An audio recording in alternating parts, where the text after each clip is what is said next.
Voilà, Emmanuel Macron, bonsoir, c'est Nguessan Athanase. Je viens du travail très fatigué, mais comme prévu, je fais ta vidéo.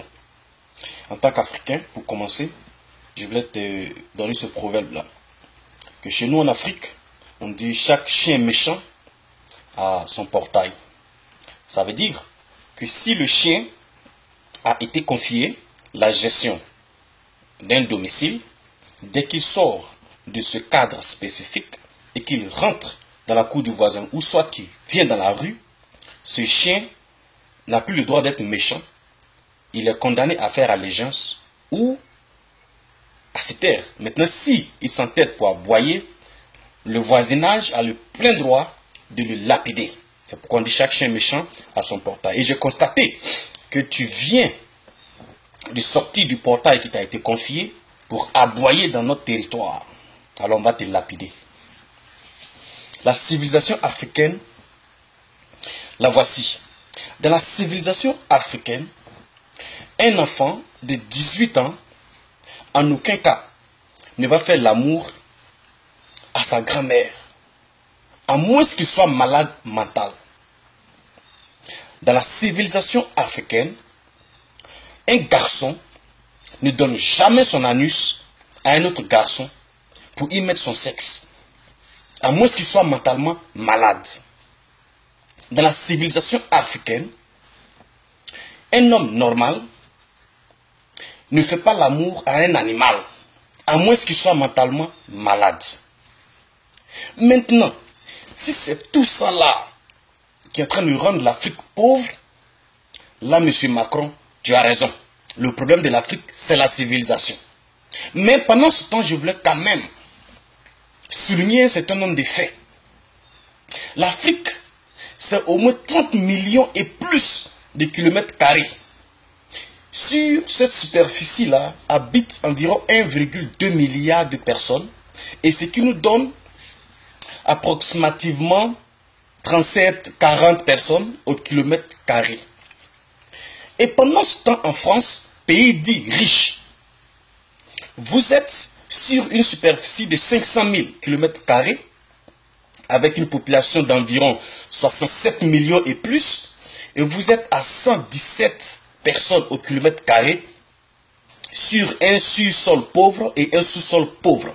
Pendant ce temps, nous avons plus d'espace que vous, mais en Afrique, de surcroît, nous avons le sous-sol qui est riche, et sur le sol aussi est riche.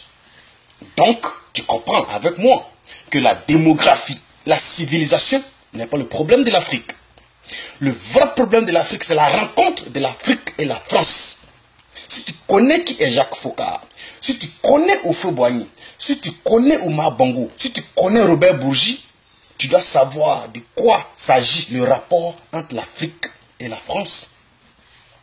Tous nos leaders qui, après l'indépendance, ont cherché, ont réclamé l'élimination totale des frontières artificielles que vous avez tracées à la conférence de Berlin, tous ceux-ci ont été tués parce que la force de la France a résidé dans la division, dans les limites que vous nous avez données. Mais vous vous rendez compte aujourd'hui, malheureusement, qu'il y a une autre génération africaine qui est en train de réclamer de façon frontale une révision des contrats et dont vous avez peur.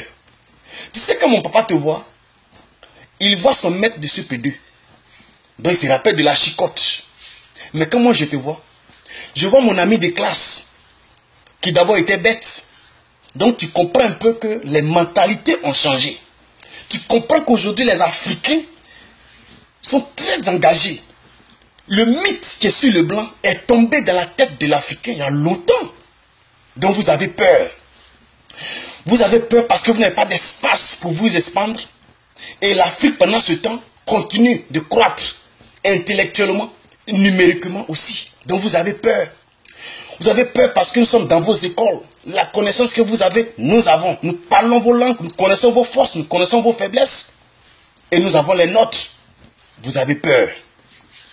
Vous avez peur parce que d'ici 50 ans, toute la génération de leaders qui étaient obligés de respecter à la lettre les lois de l'Élysée, tout cela va finir. Et la génération actuelle va vous fatiguer, va vous submerger. Et donc vous avez peur. Vous avez peur parce que vous vous dites que l'Afrique va dominer le reste du monde. Donc vous dépêchez les vaccins pour tuer Ebola, pour tuer les maladies bizarres. Mais mon frère, il faut te ressaisir. Macron, il faut te ressaisir.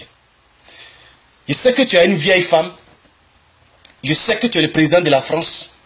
Mais comme tu es rentré sur le territoire africain qui m'appartient, nous te manquons de respect total. Mais bossi nous ni me tue. C'est un guet sans tanas.